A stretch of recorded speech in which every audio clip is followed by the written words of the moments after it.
My guest today is Ghazaleh Lyari, a successful investment banker who ditched the corporate world in 2008 to establish Ghermez Cupcakes, a premium cupcake brand in Australia. She has 3 stores in Sydney, and they've opened up within the last 2 years. Welcome to In Her Shoes. It's good to see you, Susie. I want to talk about raising capital today, especially as it pertains to women-owned businesses. When it comes to raising capital, we know that we can do that to expand, to develop new products, to restructure our companies. What advice did you find yourself most often giving these businesses that were looking for funding?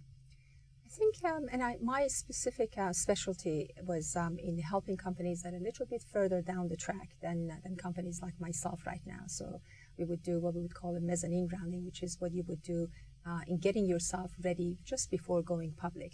And so at that point, the companies are quite well established. The product is ready to go. They have established clients and reference sites, and they have been able to show a consistent growth path and a very clear path to profitability if they're not already profitable.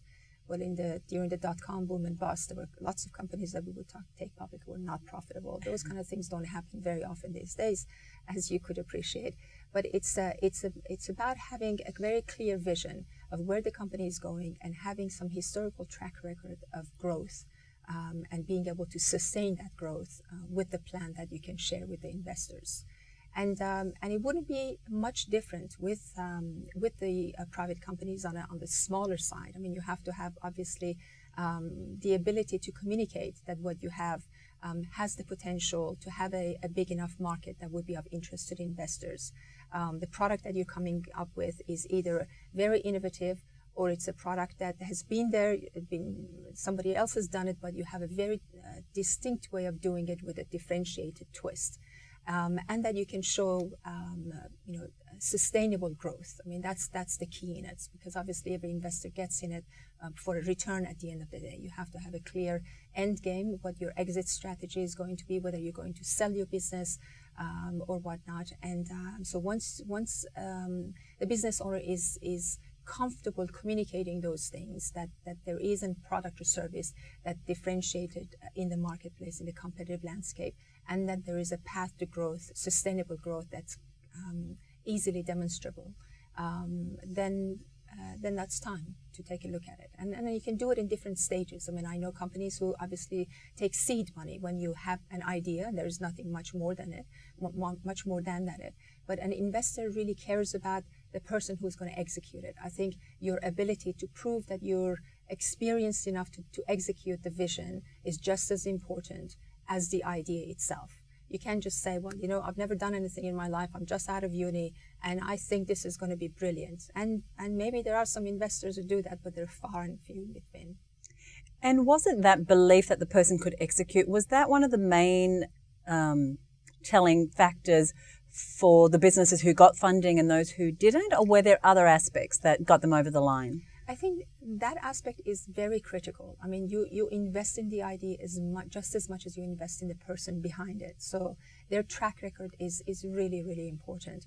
And I've seen that over and over again with private fundings. I mean, you talk to the investors and say, this guy has been there, done this, that, and the other. So it gives them a level of comfort that they can execute in this new environment.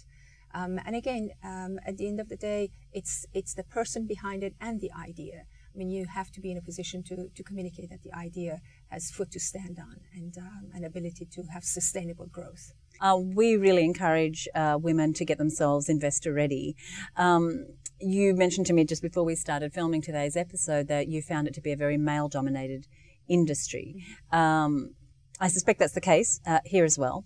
But for our women in the audience, what can they best do to get their business, assuming it is in that still startup stage, moving towards being ready for investors?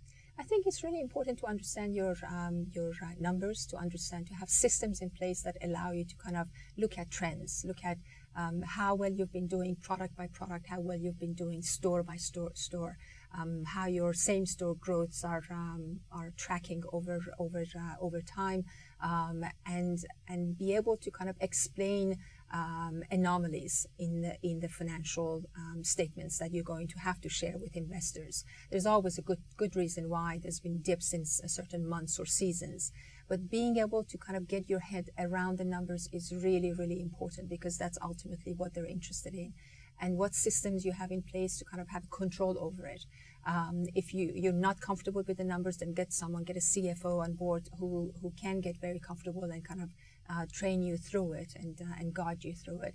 So I think it's very critical. It's not just about being able to communicate how great my product is and how mine is better than others, but if you can't describe how you're executing it so that it gets it to profitability and it gets it to a point of sustainable growth, revenue growth year over year, it's a very difficult story to convince an investor in. So understand your numbers, have systems in place, and if you're not comfortable with numbers, get someone on board that is very comfortable with it. Great. Thank you for joining us. Absolutely. It's a pleasure.